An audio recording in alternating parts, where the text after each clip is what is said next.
Listen.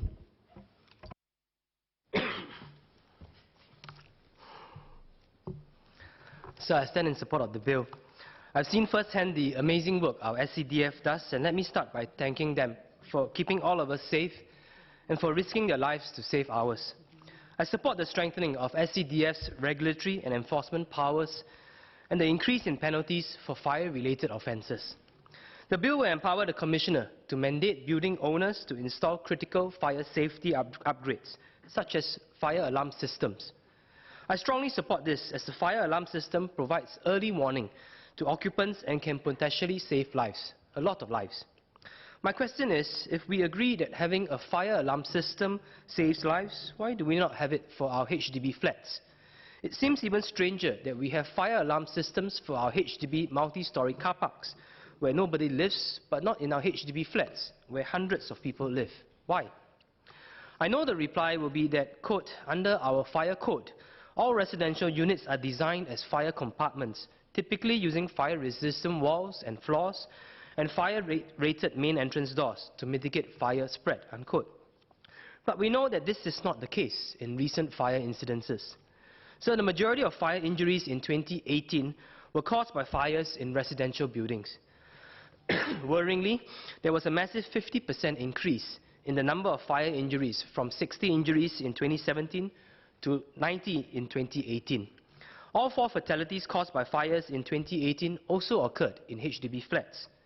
Last year, I asked whether the MHA will review the fire code and consider including in the fire code the installation of central fire alarm systems in HDB flats.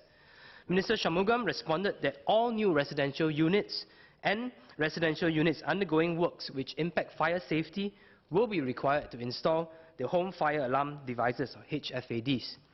This is a commendable move, as the alarm will provide early warning to the occupants of the affected unit so that they can take immediate steps to evacuate or extinguish the fire. Moving forward, does the ministry have plans to further require all other HDB units to also install HFADs? We still need to remember that a HFAD will only alert the residents of an individual unit.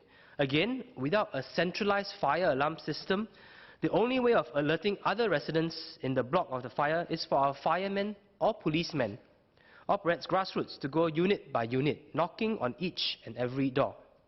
This is incredibly inefficient, which possibly prolongs the exposure of residents to smoke, which is well known to be the most common cause of injury in fires. According to a study, it is the inhalation of noxious gases rather than thermal injury that leads to fatality.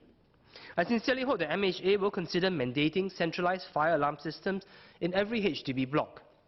Next, to make our HDB flats even safer, I hope MHA will mandate that every unit be fitted with a fire-rated door, even those facing an external corridor. I understand that the current thinking is that for units that face an external corridor, the smoke will dissipate outwards and away from the other units. And hence, SCDF assessment is that there is no need for a fire-rated door to be installed for such units. But this was not the case for the fire that broke out in Ang Mo Kio flat on July 22nd, that was raised earlier as well. SCDF said it rescued 4 people, including 3 children from the neighbouring unit, while police and SCDF personnel evacuated about 60 people from the affected block.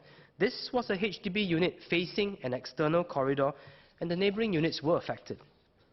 We recognize the effectiveness of fire-rated doors in slowing down the spread of fire and smoke. Why then do we not make this a requirement for all units? I understand that there will be cost implications. However, given that residential fires are a real risk, the dividends of our investment in fire-rated doors will come in the form of lives saved and injuries prevented, which is priceless. For the centralized fire alarm system, I also appreciate that there might be concerns about false alarm and people tampering with the alarm systems. But again, in this case, the pros heavily outweigh the cons. Fire alarms in all units, a centralized fire alarm system, and fire-rated doors will all help to save lives. I hope MHA will consider my recommendations.